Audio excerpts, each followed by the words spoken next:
ఆదాయం 18,500 కోట్ల రూపాయలు. ఇందులో 6,500 కోట్ల రూపాయలు అప్పులకు కడుతున్నాం. 6,000 కోట్ల రూపాయలు జీత భత్యాలు పెన్షన్లకు ఇస్తున్నాం.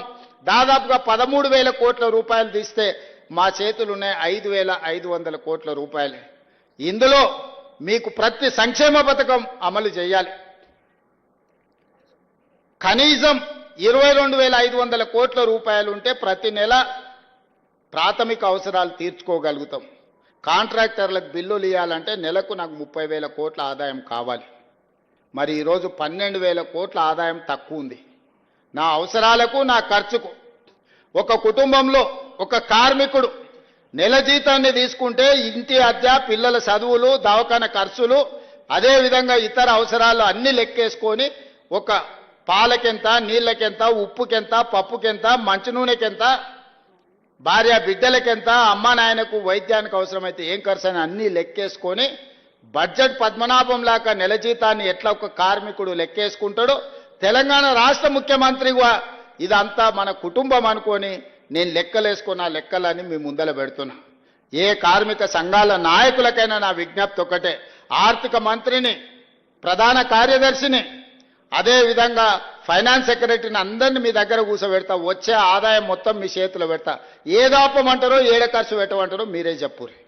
అనా పైసా కూడా నేను ఇంటికి తీసుకెళ్ళను, ఒక్క పైసా కూడా అవినీతికి పాల్పడను. నేను మీకు మాట ఇస్తున్నా. మీరే చెప్పండి. మీరే ఒక అడ్వైజరీ బోర్డు పెట్టుకోండి.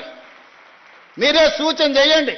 ఇప్పుడిప్పుడే పట్టాలెక్కుతున్న ప్రభుత్వాన్ని మళ్ళీ సమ్మెల పేరు మీద ఇతర కారణాల చేత ఏదైనా మనం అనుకోని తప్పు జరిగితే ఇక మళ్ళీ పునరుద్ధరించడానికి కూడా అవకాశం లేని పరిస్థితులు ఉన్నాయి. మనకు అప్పుడప్పుడు ఆరోగ్యం బాగాలేనప్పుడు పథ్యం పాటిస్తాం. చాలా మంది ఊర్ల నుంచి వచ్చిన వాళ్ళు ఉన్నారు కదా, ఊర్లలో పెద్ద మనుషులు అంటారు కదా, కొంచెం పథ్యం ఉండాలని అని.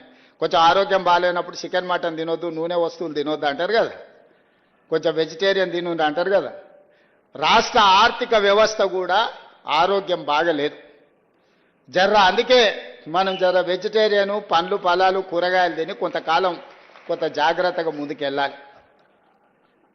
మనకు ఆరోగ్యం బాగాలేనప్పుడు ఏమంటారు, పండ్లు తినుండ్రి, ఇడ్లీ తినుండ్రి, కొంచెం జాగ్రత్తగా ఉండుర్రి అని అంటారు కదా. రాష్ట్ర ఆర్థిక ఆరోగ్యం కూడా బాగలేదు. అందుకే మీరందరూ సహకరించండి. మీరు మా కార్మిక సోదరులు, మీరు మా కుటుంబ సభ్యులు, మీరు కొట్లాడితేనే తెలంగాణ రాష్ట్రం వచ్చింది. మీరు మద్దతు ఇస్తేనే ఈ ప్రభుత్వం ఏర్పడ్డది. ఈ ప్రభుత్వం ఏర్పడ్డదంటే మా గొప్పతనం కాదు, అందులో మీ కష్టం ఉంది, మీ శ్రమ ఉంది, మీ కృషి ఉంది. మేము వేరు మీరు వేరు అని ఏ రోజు నేను అనుకోలే.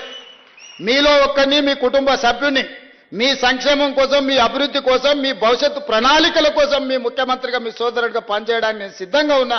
నాకు ప్రతి నెల వస్తున్న ఆదాయం 18,500 కోట్ల రూపాయలు.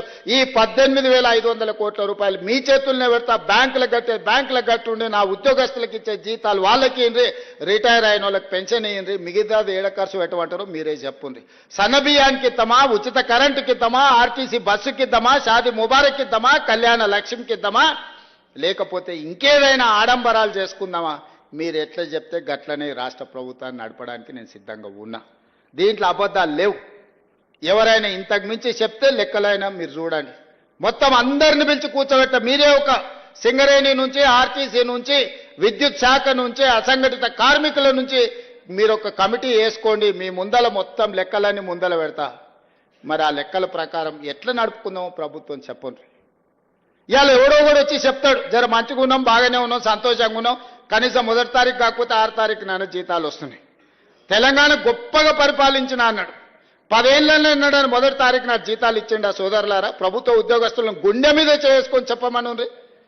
ఎన్నడన్నా ఆర్థిక పరిస్థితి బాగుంటే ఈ ప్రభుత్వం కోసం 30 రోజులు పనిచేసే కార్మికుడు కానీ, ఉద్యోగి కానీ నెల జీతం మీదనే జీవితాన్ని గడిపే వాళ్ళకు 1వ తారీఖు నాడు ఎన్నడన్నా జీతం ఇచ్చిండు ఆ 10 ఏళ్ళలా.